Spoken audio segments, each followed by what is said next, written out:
Game number 3 coming up right now. Life is the only hope for Karrigan and the Swarm. He needs to win 3 in a row right now. It sounds impossible going up against an opponent like San. Can he pull it off? We're going to find out right now. Polar Night is map number 3. And at the bottom of the map, we have in red the Protoss player here. It is San with a 2-0 lead in the best of 5 series here at the quarterfinals at the Aces ROG. And he's going up against his Zerg opponent, spawning to the top. The Startail player, it is Life. Needs to find an answer for that strong style that we see coming out of San. Not only the 2-base timings that he has shown us several times now, but also the strong late game that we saw on Altazim Stronghold. Would you like to venture any kind of guess about what we are going to see Life to be doing here on this map? It's really tough. I actually don't know. Like, he has tried a lot of aggression. We saw him with a lot of Zerglings on both maps that he played so far, really trying to dominate the early game, but he didn't do any damage. I'm a little bit afraid that he tries it again. So if you were his coach, you would say, hey, go easy on the Zerglings, mate. Yeah. I would be like, all right, listen, it doesn't work. Like, usually against a lot of Protoss players, you're absolutely fine with this. Your aggression works, you get some damage done, and then you get a lead. But against this opponent, it doesn't really pay off. Every single time you were going for it so far, he shut you down, and it left you in a position where you were behind. Yeah. So just try to play a game where you are less greedy or less aggressive, and try to just play for a strong mid and late game. A sound advice, Coach Calder.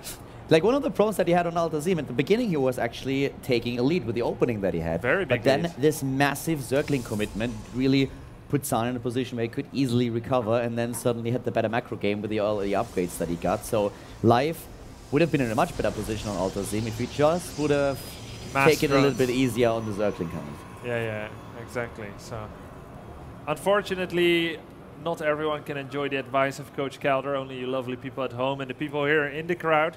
Here in Finland, Life is bereft of this fatherly good advice, and maybe we'll make the same mistake again to going up against San, who has shown impeccable defense, map awareness and force fielding, and has defended any Zergling-only threat that Life has tried to throw at him. So maybe Life will overproduce on Zerglings again. Let's wait and see. Has gone with the hatchery first into a spawning pool, identified he's going up against the gateway expand, but has not added an extractor yet, which is very unusual. Yeah, what we have right now for Life is once more the Zerglings at the beginning, but already a massive difference to what we've seen in the games before. We have him without gas, so he's not going into that fast speed upgrade. I really think it's going to be a little bit more of a slow-paced game by him and not this aggression. He would have gone into gas and an early speed again if he really wanted to pull the same thing off once more. Do you think this is like quick 4 queens? I think it is. I don't see any other investment for his minerals.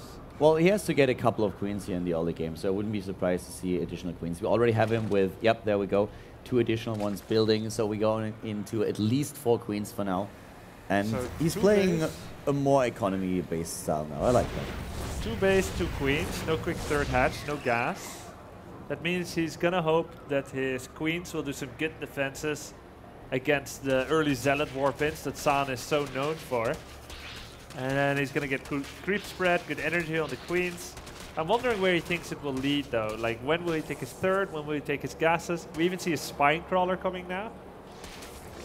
I wonder what this will lead into. Yeah, he might go for actually 2 base. I don't really know. Like, I wanted to say for a second he might think about going into a 2-base mirrorless play, just taking a lot of gases at the same time and skipping maybe even speed at the beginning. There are 2 gases taken. That spine crawler is basically why I think that might be the case, because on 2 bases he should be fine to. I really don't know. That spine crawler seems to be like very, very passive. Yeah, typically when I see like mass queens on 2 base like this, it usually means Swarmhouse, at least on the European server. But now he's making a Roach Warren. So I don't know, 2-base Roach attack without, yeah, maybe a 2-base Roach attack without speed links. I don't know, it's not very good. It's easily scouted, easily stopped. So I feel he has too many harvesters already for that. And he's not producing additional overlords. So he's just gonna make a lair then, you think? It could just be a lair and the Roach Warren is just for safety. I think so. Like, I would be surprised to really see such a heavy Roach commitment by him. I think he's going to get a lair now and will then just try to play the Roaches safe, first of all, But I really don't know what he's doing right now. Yeah, San with double forge. Very unusual against Zerg. Very interesting, a different game here. San must be thinking that this 2-base style is for the double evolution chamber Zergling style into Ultralisk or something. And he's decided to match Evo for Forge. But actually he's the one that has more of the upgrading buildings. Yeah, Life is getting his third right now, and only a few roaches. He just wants to be on the safe side, I feel, with how aggressive San was in most of the game so far. Always trying to get the early pylons up and then attacking with 4 gates. He's probably a little bit afraid that he's going to be faced with the same build again, and that's why he builds the Roach Warren this early, not committing to any kind of Zergling force. But this third, he will, yeah, there we go, building a couple of Zerglings, speed is halfway down to really protect this third base, even trying to move in once again at the bottom left here at the wall. Here comes the lair tech, but a little bit later than I expected, around 8:20. I thought he would go for that a bit earlier than that. Yeah, me too. Yeah, it's very late. He wanted to get the roaches out first. Of course, that will help him in the defenses, but his speedlings are just a little bit too late to shut this down very well. Yeah, but San doesn't really want to commit to this just yet. Is he just doing like a 1-1 upgraded Immortal attack? No, we've got the Blink coming as well. I mean, the Twilight Council. A very strange build from both players. But San is going heavy upgrades, and if the Twilight Council is mainly designed to get the 2-2 out... Which I think it is. Yeah, looks like it. And he keeps chrono boosting the 2 forges, he will have a massive, massive upgrade lead over Life.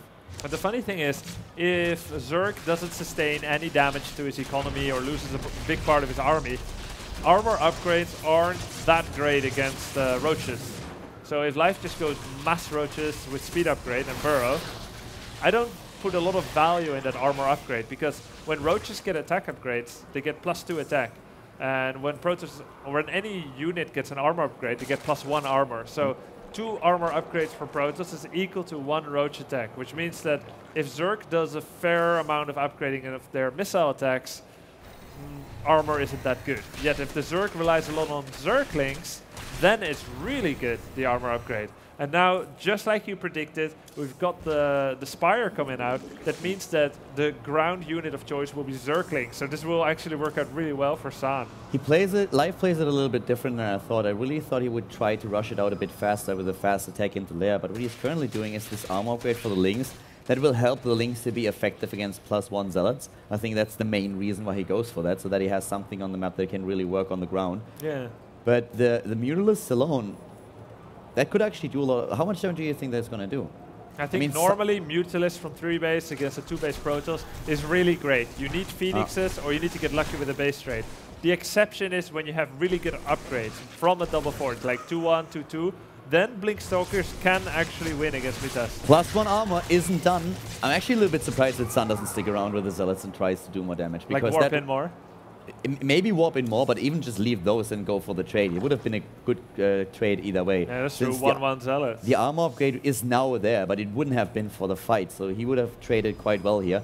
Against the Mutalisks, we have him with the Dark Shrine, so he can not only do damage with the DTs, but he can get Archons, and also the Blink upgrade is done. Also +2 attack halfway completed. So as soon as he warps in Stalkers, he should be okay against the Mutalisks. We were both checking at the same time. Did you see the Spire? Yeah, I was looking for the Stalker count actually. He has 11 already. Okay, against 13 Mutas. So what do you think here? He's trying to take a third now, but he's attacking as well. I think it'll be hard for Life to hold off. Yeah. I completely agree, because he doesn't really have a lot that can fight very effectively. If that +2 attack upgrade goes through, Life is in so much trouble. But it's a little bit too late here. Force fields are decent though, pushing the Zerg back already, and every second counts. Once the +2 attack is there, Zealots are going to be great against the Zerglings on the ground.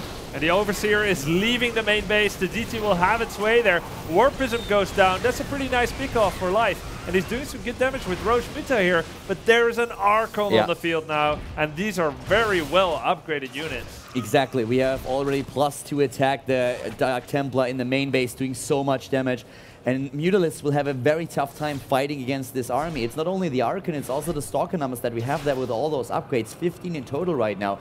Life is a bit ahead in overall supply, but he has a pretty huge problem. He lost 1 base already. I feel his saving grace for now is that San doesn't have a 3rd base yet. Oh, he cancelled the 3rd. It was a fake 3rd. and a 2-base attack. I guess it was pretty smart to do that, but yeah, that means that Life just has to stay alive. However, having said that, I don't think he can. Yeah, it's 71 supply, Army supply against 77, 79 right now. So Life with this composition, I just don't think that he can hold on to this. Here we have San moving in, and immediately, of course, the Stalker is being focused by the Mutalisk, but the Archon is all the way at the front, doing a lot of damage already. The Queens are trying to transfuse as much as they can. The Warp Prism or the Mothership Core with a double time warp here, but it's just way too many Stalkers. Yep, Blink Micro was good. He was chased into a corner. There were drones, Roach, Queen, Zergling, Mutalisk and everything, but it's just those upgrades. They were too good. That single Immortal is also doing a great number on the Roaches. GG! San takes it with a 3-0. Life goes down in flames here, not even taking a single map against his Protoss opponent, and once again, it's just this massive Protoss versus Zerg that San has. This matchup is so good for him.